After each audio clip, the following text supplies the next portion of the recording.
Welcome back to PI Perspectives. For today's episode, Matt sits down with his longtime friend, Danny Guire. Danny, a retired NYPD officer, runs Prestige Security and Consulting in Long Island, New York. Danny is an expert in executive protection and has extensive experience working on movie sets and television studios. This is a fun episode, by the way. And this episode is brought to you by Satellite Investigations, New York's leading investigation company since 2005, and by ScopeNow.com. Visit their website and try ScopeNow version 3.0. Let's check in with our boys and learn about executive protection. Here's your host, private investigator Matt Spare. And welcome everybody to the next episode of PI Perspectives. I'm your host, Matt, and I am here today with Danny Guire from Prestige Security and Consulting. Welcome, Danny. Hey, Matt. Nice to be with you. Thanks for having me. No problem, man. Danny and I go way back. I think we go back to like 2005, right? Yeah, it's quite a while ago. Absolutely. 2005, 2006. Yep. We're coming up on our anniversary. I expect something nice for 15 years. It'll be in the mail. There you go. Nice. It was about the time I started my business. I was a new jack just getting into things. And we were introduced by another investigator who's kind of like my mentor, the guy who showed me the ropes. And he said, you got to talk to Danny. You know, I reached out to you. At the time, you were, I think, just finishing up with NYPD. So why don't you tell me a little bit about your background? Yeah, so I did a 20-year career with the NYPD. I started very young at about age 20, and I retired at age 40. After I retired, actually, while I was still working, is relevant to how we met. So I was working in the accident investigation office, and you were starting to get pretty busy with FOIL requests for paperwork and photos as it related to your case. And you were a pretty diligent guy, and you were the kind of guy that would just, rather than put it in the mail, you would hand deliver it to make sure it got into the right hands. And, always the way to do it. Yep, definitely. And we processed it, and we forged our relationship since then, and when I retired, we networked together. Right. Yeah. I mean, I remember when that happened. I remember having the discussions of when you actually started your business and kind of helping one another. You had been so instrumental to me when I started, and just the kindness of accepting those personal hand deliveries, file the foils, and not telling me to beat it, kiddo. You know, I saw the eagerness in your eyes, and you were a go-getter, and it's always good to help somebody like that. And I was happy to do it. I was very young and dumb, but it was good. Look at you now. Now I'm just dumb. Yeah. While actually the reason we're talking today, other than us just being longtime buddies, is you do executive protection. How you fell into that gig or how you started doing that, I think is an interesting story. So why don't you tell me a little bit about how you got your first detail or gig? Yeah, so it is kind of cool how it happened. I was assigned to highway patrol, as I stated, and I was in a dignitary protection unit where they trained you to deal with dignitaries such as the Pope, the President, anybody of high profile coming into the city. And we were responsible for the movement, safe passage of these escorts and motorcades. I was assigned to a motorcycle, and we would get these assignments to escort these VIPs. So one day there's an assignment that nobody really wanted to do. It was Justin Timberlake's band. Everything was in sync back in the day. They were looking for two guys to go pick them up to bring them to Shea Stadium. They were going to be singing the national anthem. I jumped on it, and it was me and another guy, Mike. And there's a lead and a tail. There's a lead motorcycle. I was a tail motorcycle, and Timberlake's 4 SUVs in between us. So we had to bring him into Shea Stadium at the time. And while I'm riding, I hear in my earpiece from the lead guy that there's a gray Cadillac just off to the rear of me trying to get into the motorcade, obviously trying to get to Shea Stadium because we were bringing them through traffic. Right. So I look over at the window. It's tinted. I tell him to roll down the window, and I look at it, and I recognize the guy in the car. And he goes, I'm coming out. I'm throwing the first pitch of the game. I have to be there. Please let me in. So I let him in, and I bring him there. He was very, very grateful. It wound up being Kevin James, who had just started his television show that year, I believe. Right. That would be the King of Queens, correct? Yes, that was the King of Queens, which had a great run, a 9-year run. Wow. And he was very grateful. We exchanged phone numbers. He's like, if you're ever in LA, give me a call. You can come see the show. And ironically, I had family there. One day I'm out there. I give him a call, and the guy was fantastic. I went to go see his show. We had dinner afterwards and just forged a friendship from that point forward. Now, I had still had at least 10 years to go before I retired, and we maintained a friendship. And he was like, when you retire, I want you to be my guy. I want you to be my guy on the road. Eventually, I'm going to start doing movies, and I want you to be by my side for all of this stuff. So, sure enough, 10 years later, whatever it was, I found myself on a movie set, the first movie set with him, and the rest is history. And wow, that's cool. Incredible. Do you remember what movie that was? It was Chuck and Larry, yes. Chuck and Larry. Nice Adam Sandler movie with Kevin James. That's awesome. Really, really cool. Yeah, it was really it was like meant to be. Right. It really was. Right. And like you traveled all over the country doing different comedy tours. And I remember one time you guys actually did like a motorcycle tour, right? Yeah. Actually, we travel all over the world doing international press tours after a project. But yeah, we did do a motorcycle thing where, what was the name of that movie that came out with the 50-year-old guys riding? Was it Roadhogs? Roadhogs, right? Yeah, something like that. Yeah. It was that movie came out. It was Tim Allen was in that too, I think, right? Yes, Tim Allen was in it. And so Kevin had this idea of a bunch of guys riding on motorcycles from Los Angeles to Boston, where our next project was going to be, and have a videotape and all that stuff. And we did it, man. We rode from LA to Boston, and we had a lot of good life experience in between. A lot of bonding, I can tell you. A lot of bonding. Right. So what is, like, logistically getting back into the business side of it? I mean, how do you set something up as far as details go to make sure that everybody's safe and, keeping your eye on what's going on? Well, that's the two-pronged approach. There's the personal part of it, and there's the business end of it as far as production and production sets and stuff like that. On the personal side of it, that's always evolving because there's always family involved, there's children involved, and you're dealing with, personalities of staff, whether they're, chefs or caretakers or, school teachers, because there's in-school teaching, for when the kids are on the road with their dad, and there's a lot of, believe it or not, coordinating of that and making sure that everybody's safe and secure and they have what they need and the logistics that go with that. But as far as dealing with the talent, I tell you, that varies because when you're on the road with these guys, they expect to have all the comforts of home with them on the road. And that can entail a lot of work. Yeah, I'm sure, right? Got late nights going out for brown M&Ms, right? Or Skittles. I need my Skittles at 2:00 in the morning. Yeah, well, this pizza isn't cutting it. Let's go get another place. I have spoken, right? Yeah, and you forge a really good relationship with their assistants because those guys, they work really hard. And, right. And trying to make their life easier. And he's throwing you a bone or two, right? You've been in a couple of movies here and there. Yeah, he has for the fun of it. Actually, 4 of them. Nice. I guess it was Mall Cop 1, Zookeeper, Here Comes the Boom, and Mall Cop 2, which I did have a couple lines in, actually. It was a lot of fun. Yeah, I just don't know. Like, I think you had to rock the mustache, too, in one of those. I remember that. You know what? Absolutely. I mean, I couldn't grow a beard. I'm 52 years old. I still can't grow a beard or a mustache. And the hair and makeup people were telling me to grow a mustache, and they basically laughed at me when I came there when it was time for me to perform. So they actually glued a broomstick mustache and shaved my head to where I had like a crown of hair rather than a full head of hair. I don't know why you didn't keep that look, man. Right? It was it's very popular these days. Tell my wife that. She's horrified. Yeah, I'm sure. I didn't sign up for this. Yeah. Oh, that's cool. All right, so we're going to take a quick break, jump in for our sponsors, and then we'll get back in and really start digging into the security aspect behind it. So hang on. We'll be right back.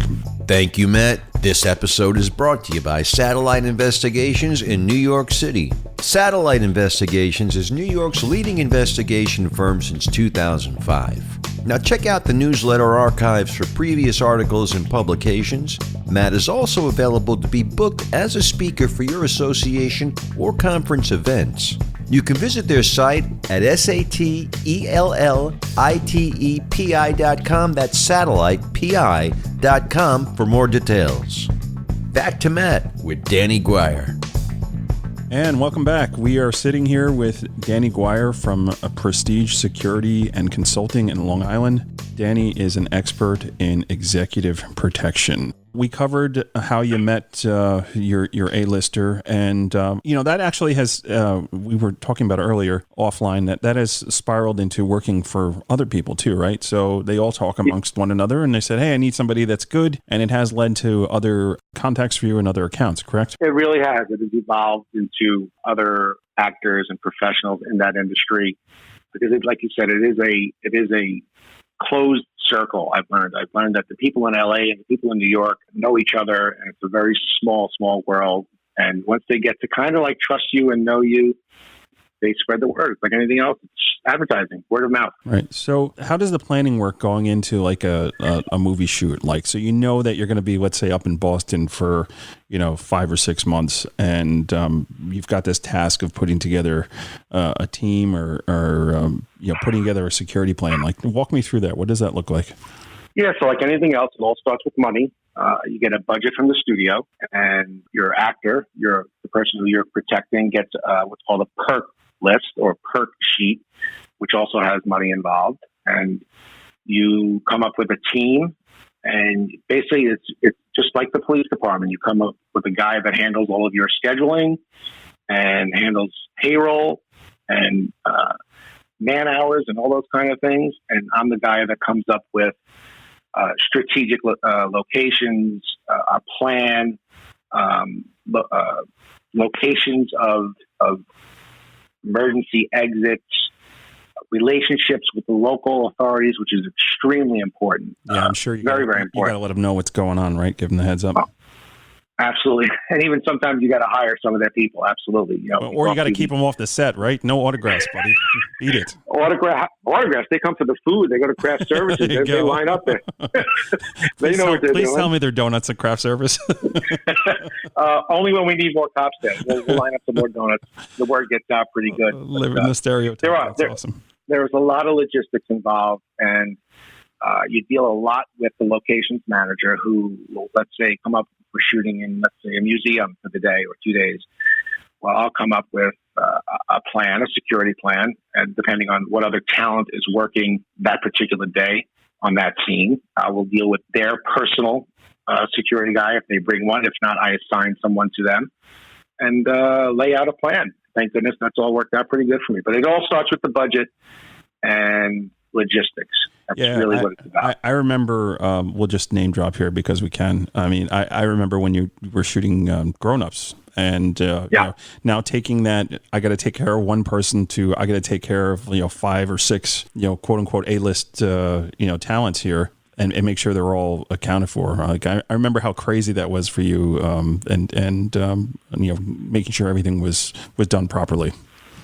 Yeah, it really can be challenging because you're dealing with a lot of very, very famous people who really don't see themselves as famous as they really are. So they'll take the liberties of walking around, let's say, the town or the streets of Boston, and not really realize the security concerns that I have with that happening.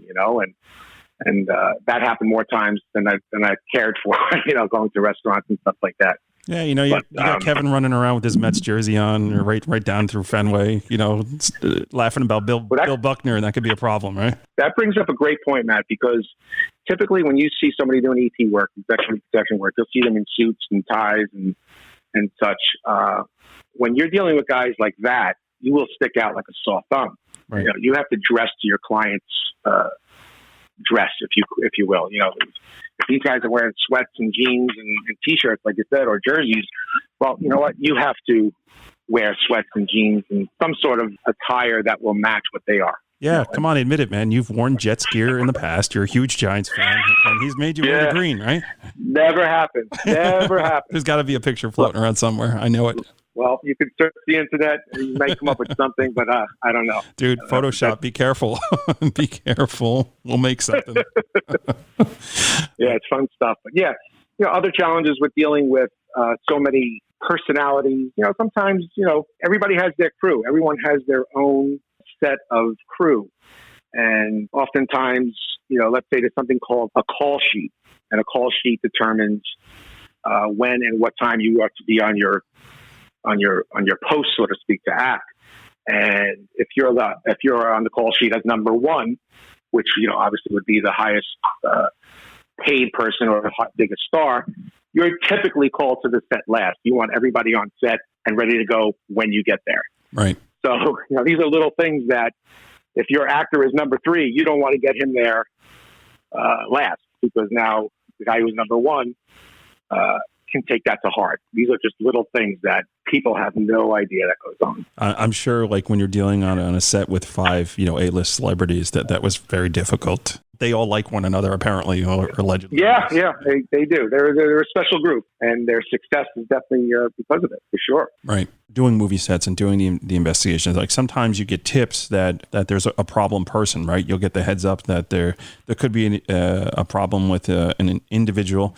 And these days, we're able to find that, whether it's social media monitoring or, doing open source monitoring, looking for issues or chatter that's out there on a particular celebrity or whatever. And, we've come across, I know there was a project you and I worked on a long time ago where there was an issue with a particular person. You were getting ready to shoot a movie, and this person had made some really inflammatory remarks about one of the stars of the film, and we needed to get a photo of this particular person.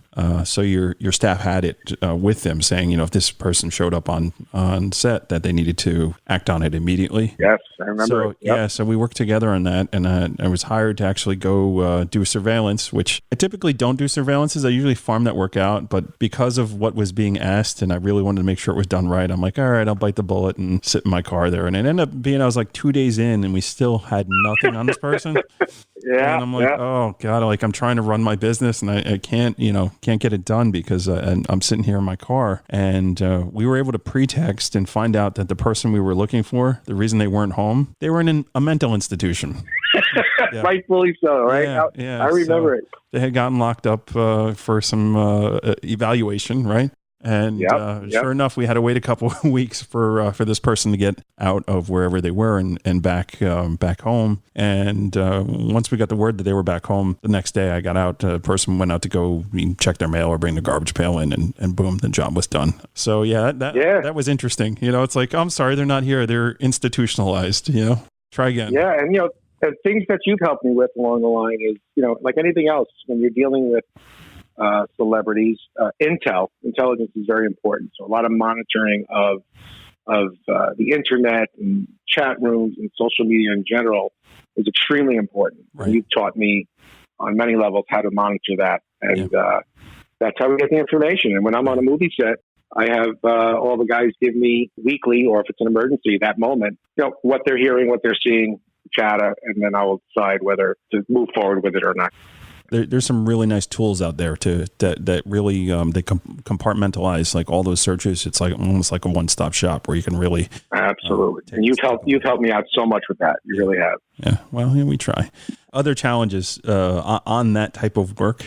And I know we've had several phone calls where like, hey, XYZ, wants to do this and wants to monitor this. I'm like, no problem. Let me get you a quote. So I go and I put together a quote and I do it. And XYZ celebrity says, sounds great. Studio will pay for it. And studio says, we ain't paying for it.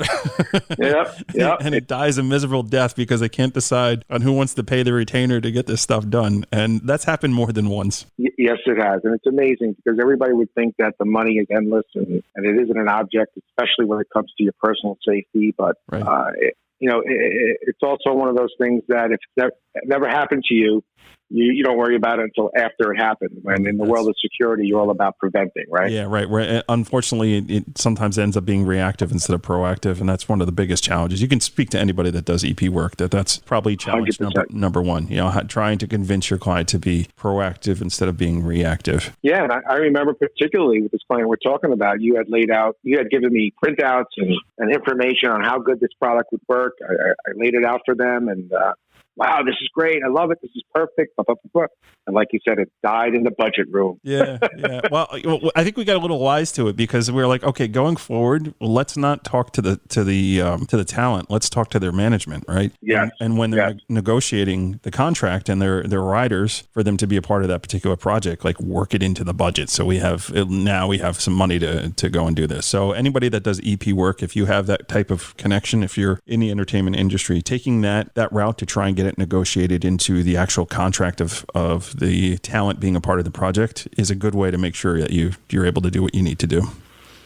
Absolutely, 100%. And these things can, these things can be remedied very quickly with very little money. Or in one case, I had an actor who we found out that up in Toronto, a person who mental issues for sure had a tattoo put on their arm saying, "I want to kill," in the name of the person. Wow, that's pretty obvious right there. Yeah, that's right to the point, right? He really means it if it's on there. The guy's like, "No, I didn't want 2 L's. I wanted 2 S's, right? I wanted to kiss, not kill." The tattoo artist, he did me wrong, right? So something like that costs a lot of money because now we're dealing with another country and a lot of contacts and tracking down tattoo parlors, and they have some sort of bond or code where they don't want to talk about their clients either. But right.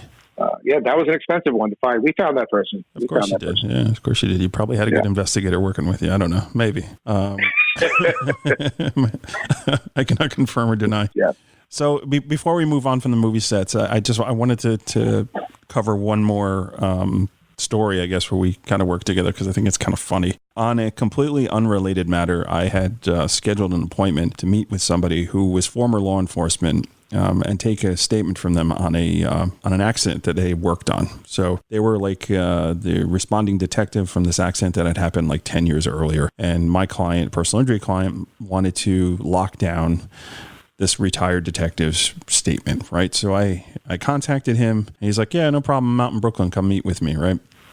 So I went to go meet with him to get the statement, and I realized, when I got there that he was actually, in front of a production studio. Like there were signs all over the place that movie was being filmed and whatnot. And I just happened to know that you were working on a project that was within that area. And I remember when I met with a guy, he was talking a bit too much. He was telling me a little bit too much information. Now, I don't know if it's just, bragging one investigator to another or whatever, but, when sometimes when people go off on like that, you just keep your mouth shut and you either let them say what they need to say or you jump in and say, like, "I got to go. I don't want to know anything about this." But exactly. Because of what was going on, I was a little bit interested, right? So, and I had known because we had a discussion, you and I earlier, that there was some sort of issue where you were trying to find this person. Like they were causing a lot of security issues and problems. Like they'd almost caused a few accidents trying to surveil your client. So there was this cat and mouse game going on back and forth.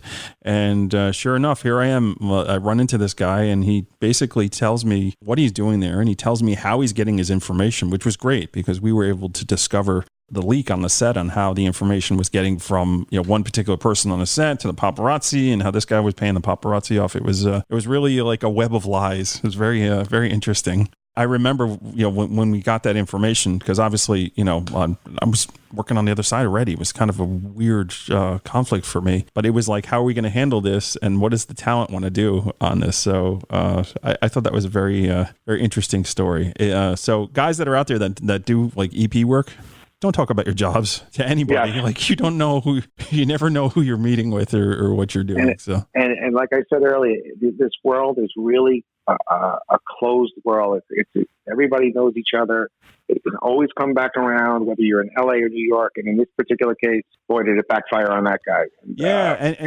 And the funny thing is like here are 2 prior law enforcement guys that are basically playing cat and mouse through the streets of Manhattan. It's so weird that they used to essentially not work together or be brothers, in blue, and now they're trying to one up one another. So it was a very interesting chain of events that took place. Yeah, you couldn't script it. You really couldn't script it. He was hired to deal with one side of the issue. I was hired to deal with the other side of the issue for the same client. And sadly, like you said, same police department we come from. Actually, we were probably hired around the same time. Yeah. And it was exactly a cat and mouse game. It was a chess match. And gratefully, I won. Grateful because I remember when it went down, you're like, "Hey man, like this person almost caused like a major accident the day before." Major accident, yeah. And it's unfortunately we don't want another Princess Diana situation going on, right? That's for sure. That would have been on the news with this particular client, no doubt about it, worldwide.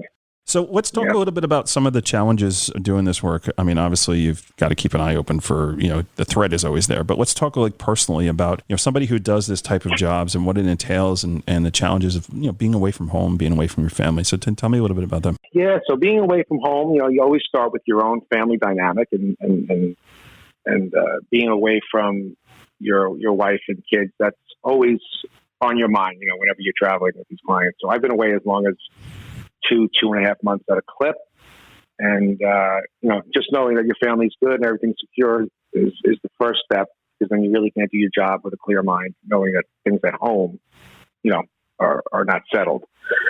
Being on the road now, even like something like internationally, there's always language issues. There's philosophy issues on how security that I would hire in a different country handles things as compared to how I would like it. Because let's face it, whenever we go somewhere, we're dealing with their rules and their regulations, and you have to kind of like see it like they see it. Yeah, I interviewed a guy, Mike LaCourte from Conflict International a couple weeks ago, one of my episodes, and Mike does a lot of EP work in different countries all throughout Europe, and that was one of the challenges that he has. And basically what he was saying is like he has a short list of locals. For every country he goes to, he's got guys on the ground, boots on the ground that are familiar with the laws and what they can and can't do. And, when you're getting into Europe, the GDPR and your ability to actually do like pre-investigative work on people is very limited because, the access we have in the United States is much more than what they have over in Europe. And, it's one of the challenges. Absolutely. 100%. And sometimes when you're dealing with outside investigative agencies or other law enforcement agencies, you have to bite your tongue because back in the States we do things better and differently, and sadly you have to appease them while you're calling back home to get things done. So kill them with kindness, right? Absolutely. But when you're on the road, you're dealing with like I said, my family dynamics, but you're dealing with your client's family dynamics. They travel with their family, and that really adds a lot of work to your job because they all want to do things during the day. Right. Let's face it, while we're shooting or whatever it is, and I have to manage that with other guys that I hire and make sure it's a good fit with the security that I hire from the place that we're locally, and sometimes, it works and sometimes it doesn't, but you have to match the right guy with your clients. And, your clients' kids want to go to the gym. They want to go to restaurants, events, plays, stuff like that. Yeah, they want to spend mommy and daddy's money, Actually, in this case, it's the studio's money because it's all part of the perk package. Right, it's part of the rider. That's fantastic. Yes, 100%. Right. But that's definitely a part of it. You're not just dealing with your clients. Like they say, when you marry a woman, you marry their family. Right. When you're protecting your client, you're protecting their family. That's actually that's pretty cool, man. That's a good way to look at it. I think you're 100% right on that. All right, so let's move on to I guess the second thing we wanted to talk about here was the challenge or putting together a stationary job. So Kevin obviously he had King of Queens that ran for a long time. He did a lot of movie projects. He did his comedy tours, but then he actually opened a studio out in Long Island, correct? Yeah, well, a studio was opened on his behalf. Yeah, they catered to him on this. Yes. So tell me what that looked like, putting that together, and how you're able to make sure that place was secure. So this particular case is a security guy's dream because it's starting from the ground up, and you're able to implement everything from camera placement to door placement to security booth placement as you see it. And that's what I was able to do when we started a television show called Kevin Can Wait. And when you're able to have your opinion and your ideas implemented into the construction of the actual set and the live studio audience stands where the placement that's going to be and what's underneath it, that really, really helps your job because, there's no advanced work that you have to do. But like anything else, like I said before, you're dealing with budgets and getting the right people, the right guys, and the right spot of the studio is important. Yeah, even as part of the security staff, I remember having conversations with you with regards to the actual employees, like the writers and the creative side of it, and being involved in that as well. And, having to be there for those meetings and making sure everything's covered. It's more than just a day of the shoot thing. It's full time. You got to make sure that everything is, everything's covered and spoken for. Absolutely. And the writers, they're the guys that make everything happen. And they're there oftentimes without the talent because they're preparing for the episode. And you have to make sure that they feel good, they feel safe and comfortable so that they can do their thing.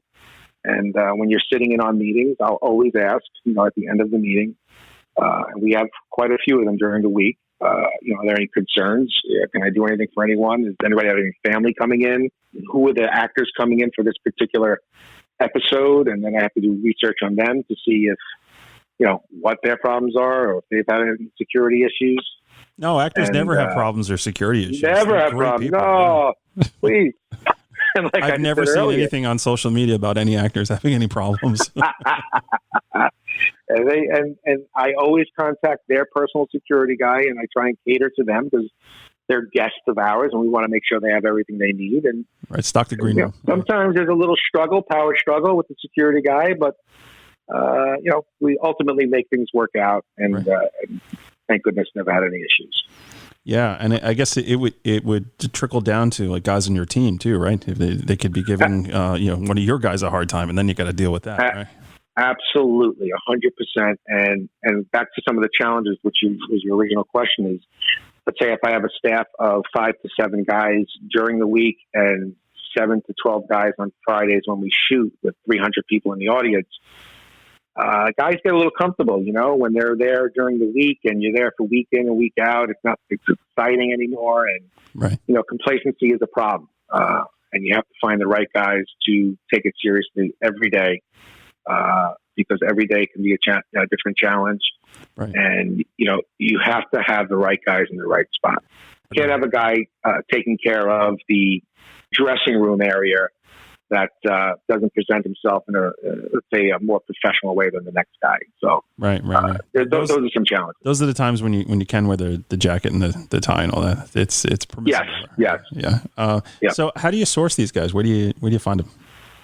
Well, Matt, just like you, how you and I met, like Prestige Security and Consulting is I'm a one-man show. I'm more of a network guy. You're like the Wizard, smoke and mirrors, man. The Wizard of Oz. Absolutely. Fantastic. Absolutely. But, you don't burn bridges, you create relationships, and I could be as big as I want, or I could be as small as I want. I sub out certain security companies that are strong in one aspect of security. And then I have a crew of guys. I have a bench, so to speak, of 10 to 12 guys that are really great EP guys and with lots of experience.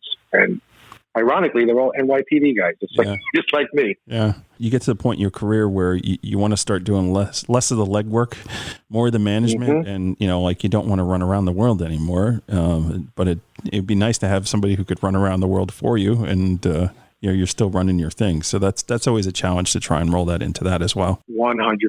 And when we did movies up in Boston, I think we did probably 4 or 5 of them up there. I literally have a set crew of guys that I go to every time. Like I said earlier, one guy handles the administration part of it, right. And it just rolls. And you have the right people in place, and I don't have to do as much. To your point, I just want to watch it. It's always better to have your team out there busting their butt, and you just like the puppet master, got your strings out and it. That's what it's all about. Yeah, it's orchestrating the orchestra, right? Right. There you go.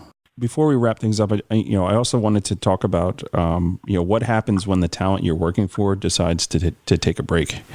And what's the reality of that? Like, what does that look like? Yeah. So it's a great question. So you learn as you go on that one.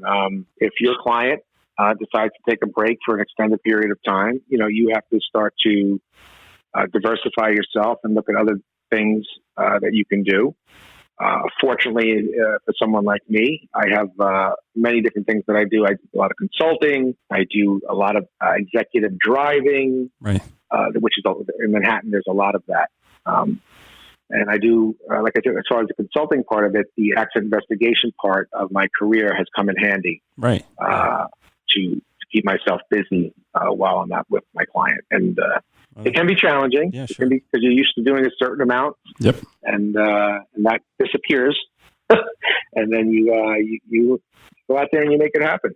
Yeah. I mean, it's like you always, it's same thing with investigative work. It's like we don't know where our next job is coming from, but we know that, if we have good clients, the job will be there. And if you have enough good clients, then you'll be, have a steady line of work and everything should work out. You never just sit back and be comfortable. It always amazed me, like guys that do this type of stuff. They're like, oh yeah, I just have one client I work with.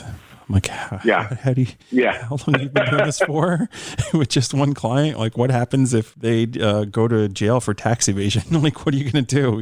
Exactly. You know as well as I do how many clients you passed my way where I could do some work for them for a day or two, and that's all about the networking. And that's definitely good to have what it comes down to. And when all else fails, people don't know this, but Danny is actually chef as well. Very prestigious culinary school, so you can always short order cook if you have to, pal. I think maybe long order. Maybe long order. A little skilled. Yes.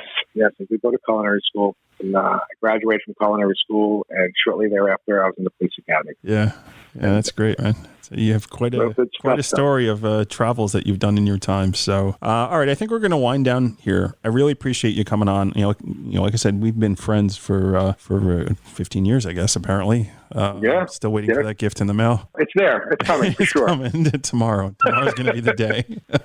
It is. And that's the thing, folks, like, finding these relationships. I didn't know Danny from anybody until a friend of mine introduced us. And just by doing the right thing and being fair with him in business, we've helped each other out along the way. And just understanding what that looks like, what that dynamic looks like, and how to network is really important, because you never know. You never know who knows who and what's going to happen and where your next big opportunity is going to come from. So, Danny, thank you so much. Why don't you tell folks how they can get a hold of you? My pleasure. First of all, congratulations on this podcast. I've listened to about 6 or 7 of the 8 or 9 that you've done, and very impressive, and I'm very happy for you. Thanks, man. I appreciate it. It was a pleasure being here. Yeah, you can contact me for Prestige Security and Consulting.com. If you want to shoot me an email, or if you want to call me, you can call me at 516-523-3737. Always willing to talk, help guys out, whatever you need. That's great. I appreciate it. My pleasure. Yep. Thank you for your time, and thanks everybody for tuning in. We'll talk to you guys real soon. Have a good day. Wow, that must have been amazing hanging out with the cast of Grown Ups back in Boston. A fun crew of friends indeed. Hey, a special thanks to Danny for checking in and giving us a peek into what it's like to protect A-list celebrities and their families. You can learn more at Prestige Security and Consulting.com. We'll leave a link in the description of this episode. Please be sure to rate us 5 stars at Apple Podcasts, leave a comment or review, and share this episode with a friend. Tune in next time as Matt sits down with industry legend John A. Hoda, the PI coach and podcast host of My Favorite Detective Stories. On behalf of Matt Spare, thanks for downloading and subscribing to PI Perspectives.